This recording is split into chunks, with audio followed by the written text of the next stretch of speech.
So the oppression against Sami Hamdi continues. Sami Hamdi is a British citizen. A British citizen who has come to America, has given speeches before, was in America giving speeches under a valid U.S. visa. He goes to the airport in San Francisco, passes the security. After he passes the security, you got 9 fucking ICE goons that jump him, put handcuffs on his hands, put handcuffs on his ankles, shove him into one of those creepy ass Chester the Molester black vans. Bunch of hooded up ICE fucking goons shove him into a black van. They send him to a prison in Bakersfield. And then they, in the middle of the night, they kidnap him again and they send him to a different jail. He's in now McFarland, California. The Golden State Annex. Sami Hamdi is in the Golden State Annex in McFarland, California. And only because his wife loves him and he's got all this institutional support, that's the only reason we know about any of this stuff. And unfortunately for Sami Hamdi, he told Americans to vote for Donald Trump. So, you know, the Trump administration is fucking over people that are, you know, straight up endorsing him. But Sami Hamdi also believes in the promise of America. He's like, all Americans need is for somebody to point out, you know, the facts and the figures and the charts and the law. That's all they need. Americans are open-minded. They'll look at the situation. I'll present my side of things, and people will see that genocide is wrong. He believed in the goodness of America. He's a dreamer. He believes in the virtue of Americans. But since he's been shoved in a Golden State Annex federal prison in McFarland, California, he's in there with 90 other people, so it's overcrowding. He's got this excruciating pain on his left side. He needed medical help.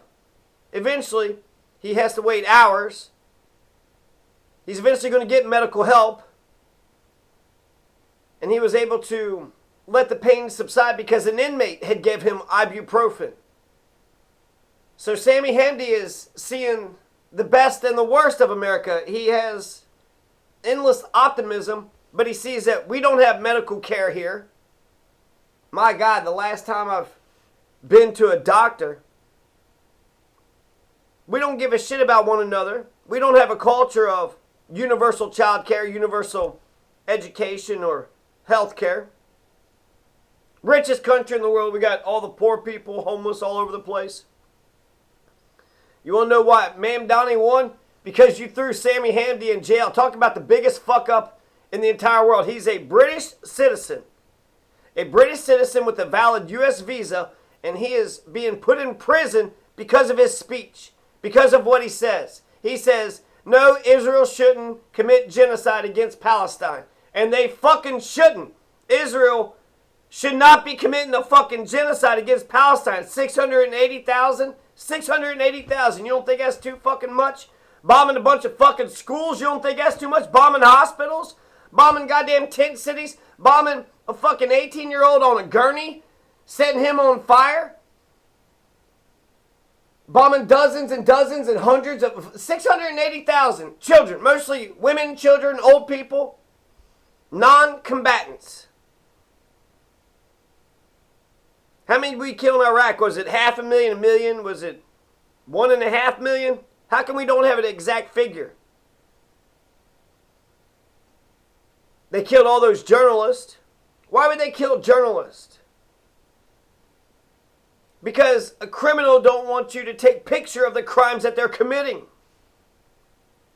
Sami Hamdi has been behind bars since October 26. So that means the administration has made a major fuck up for 11 days straight. Shouldn't they just correct their mistakes automatically? Shouldn't they right their wrongs automatically? Oh, these motherfuckers are criminal gangsters. Oh, you're going to get into organized crime? Was it the government or private sector? He needed medical help. He might need military help, I don't know. But the UK government isn't really helping at all. The British could burn down our White House. They could colonize us and tax us without representation. T-tax, stamp tax, all these other fucking taxes. It turns out that Sami Hamdi had gastroenteritis. I don't know what gastroenteritis is, but he was given some medication. And then they were told to sleep on it. I just sleep on it. This doesn't bode well for the ceasefire. I didn't think the first fucking ceasefire would hold. That goddamn one motherfucker, Jackson Hinkle, talks to him. I like the guy, but he was like, oh, the ceasefire is going to hold 2 months later. Didn't hold. It's not holding now. 204 Palestinians have been killed. I just looked up some information. Is the ceasefire between Israel and Palestine holding up? Let's see. A Gaza toddler survived strike that killed his family during the ceasefire. His entire fucking family was murdered, and now a toddler is just left there, totally abandoned. Orphaned. How old's the toddler? How many people was in his family? Is he going to live? Is he going to live? 1-year-old Canan al-Attar, sole survivor of an Israeli attack that killed his entire family. His parents and his 3 siblings were killed. Wiped out his entire family. Canan, K-A-N-A-N, A-L-A-T-T-A-R. Canan al-Attar. Killed in an Israeli drone strike. Targeted their displacement tent. Oh, they bombed a fucking tent in Deir el-Balah in breach of the peace deal. So Sami Hamdi is seeing how we treat each other. You can look at the glitz and the glamour, watch Hollywood. You know, a lot of people are doing really fucking good in America. You're seeing the best of times, you're seeing the worst of times. You can see the brightest, most shining, optimistic, then the pessimism, dark, abysmal, abyss. You can see the bright, shining lights, or you can wallow in the darkness. He's seen how we treat prisoners like shit here. We treat people who need medical help here. People who have their own opinions, who have their own independent ways of thinking.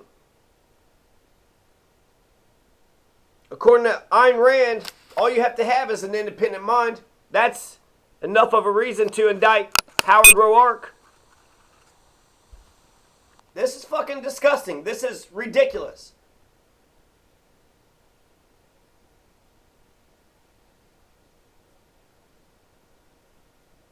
Let's carry on with the details. So he was taken in the middle of the night to be processed in Fresno. Oh, okay. He went to Fresno. Why? Who knows? In the middle of the fucking night. So having 9 ICE members all fucking goddamn claned up with their mask, throwing them into a goddamn pedophile van, kidnapping him after he passed security, after he had a valid U.S. visa, a British citizen who's given speeches before. And the reason, the video that they're sharing is that he had celebrated or had acted like, you know, October 7th was a good thing. Oh, people are feeling the euphoria. Aren't you feeling the euphoria? It's speech. Just like Jan Carey, 54 years old, an Iraq veteran. Burn the American flag. Who gives a fuck? Isn't this a free country? Don't we have the Bill of Rights?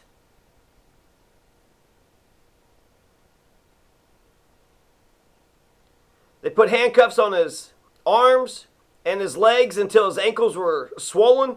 They left the ankle cuffs on for 4 hours. When he complained, they took it off, but his ankles stayed swollen for another 4 days. This is fucking bullshit. The way Americans treat each other, they don't give up. Nobody gives a fuck. It's a bunch of individuals. He had cleared security, and the U.S. government is shut down, so no food for Americans, no health care for Americans.